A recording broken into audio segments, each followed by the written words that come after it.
نەورۆز وەک پێیوەک سانسکریتی کوردی بواتەیە ڕۆژانو ڕۆژێک کو gelê Kurd بۆ سەرساڵا نو بکارتînin. Dîrokeke pir ji efsane û rîwayetane û her çavkaniyek bi berçavgirtina hinek çavkanî û gotinan şirovekirin e.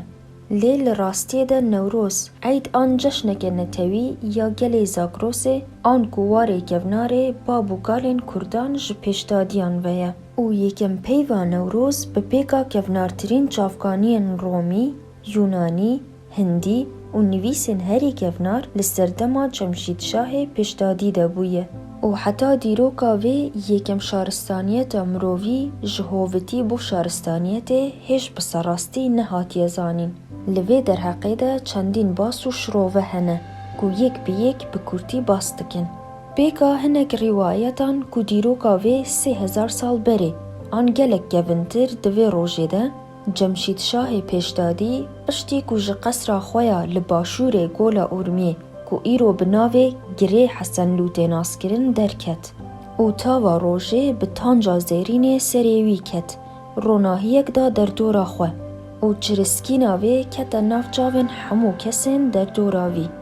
Xelkê vê serdemê ew yêka bi bûyereke pîroz hesibandin û gotin ku ew sersala me ye û hewceyê her salê ew yek bi sersal bênaskirin û rêwresmên destpêka demsala biharê wek eyd û ceşn bêgirtin û her salê li vê rojê de dubare bin û her ew rêwresma Newrozê ye ku îro dibe 21 Adarê û her salê di vê rojê de wek serdema Cemşîdşahê pêşdadî li dora ar an agirê mezin kom dibin, govenda serketinê girê didin. Li vê derheqê de hinek çavkaniyan gotine ku yekem kesê ku Newroz pîroz kir û ew roj wek cejneke netewî hesiband, Cemşîdê Şahê pêşdadî bû. Cemşîd desalatdariyeke gelek berfireh hebûye û welatê ar agir ava kir. Serweriya piraniya deverên derdora Zagrosê li jêr desalatdariya wê de bûne û hemû alav û çawatiya rêwresma hewce bû Newrozê wî bô yekem car danîne û berhema wî ye û bi rêveçûna sersalê li 21 Adarê bû.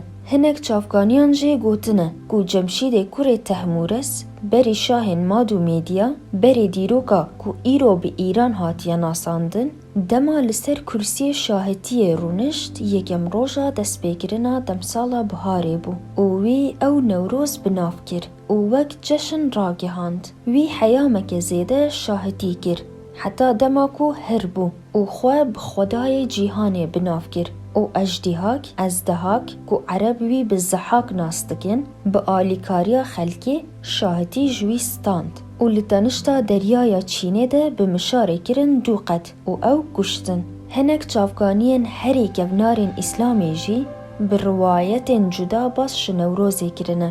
Lê bi serrastî îşare bi bûyera ku Newroz hatiye binavkirin nekirine. Lê yek ji kevnartirînên wan gotinan rîwayeta İmamê Sadiq e ku bi serrastî basa peydabûna Newrozê kiriye û gotiye Newroz ew roj e ku Xwedê ji bende û ewdên xwe soz û peyman vergirt ku ji Xwedayê yektar e îbadetê bikin û ji wî re ti hevpayek nebînin û bi pêxember û belgeyan bawer bikin û ew rojeke ku gemiya Nûhê pêxember li çiyayê Cebel el Cûdî an ku Herarat an Ararat gihîşte ser heşkatiya Erdê.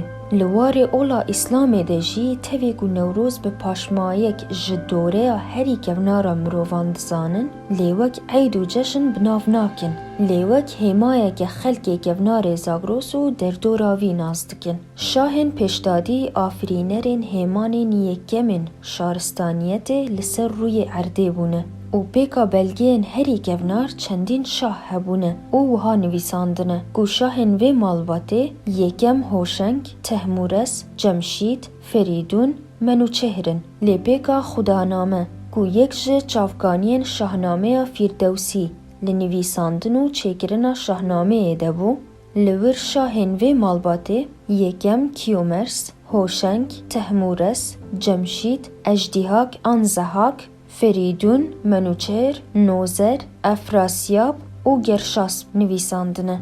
Şahên pêşdadî wekî şahên herî kevnarên li ser rûyê Erdê bûne کو هینکرن، آفرانکاری و سازی و دزگاهن کو بو پیشکفتنا شارستانیت امروواهی حوجبونه چه کرنه.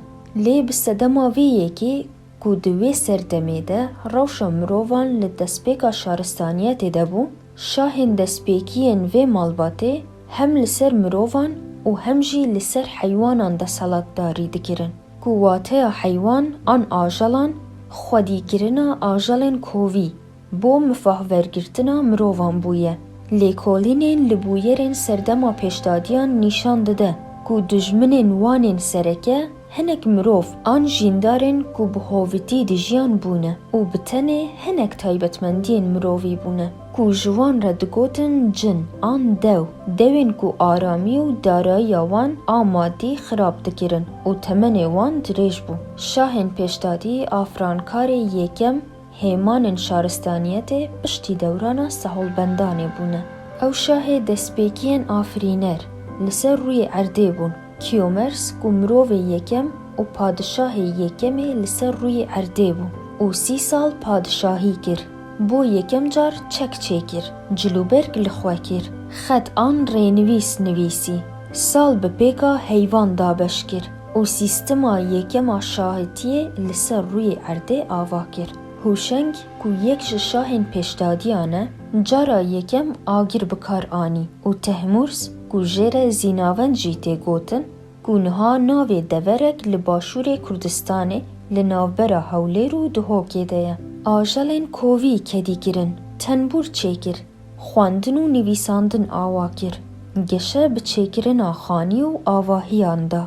دسردما جمشید ده مزنترین شاه پیشدادی کو هم شاه و هم جی موبت بو. گل پیشدادی در باسی سردمک شارستانیا گلک گشو برچاو بو.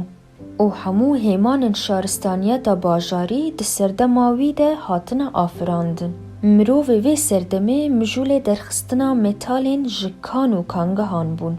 دار چاندن، گستیلک چیکر، هفریشم وهوناند. فیری نقشاندن و نگارکیشیه بو. او هر وسا پیشه و کار نو آفراندن. آسترونومی، پزشکی، آفراندنا چینن جواکی، آواکرنا کانین گرم و حمام، پر، کوشک، پرستگهن آگر و پیدابونا ججنن اولیجی جسردما وی شاه پیشدادی آنکو جمشید شاه پیشدادی ره دیگریدان. بیکا چافکانین متئولوژیک زیدترین هیمان شارستانیت لسردما شاه پیشدادی ده چه بونه او یکم شارستانیت امروی پشتی سهول بندانا جیهانه و توفانا نوح پیغمبره. نوروزا دیروکا کرد 21 آداره روژا یکم شاهدیا لسر روی عرده ریو رسما هری گونارا گلیمه لوه پیروز به و بهلگرنا آگر گووندا رنگین و سرود نتوی ناسنامه خویا نتوی نشان جیهانه بدن 21 آدار پیروز به.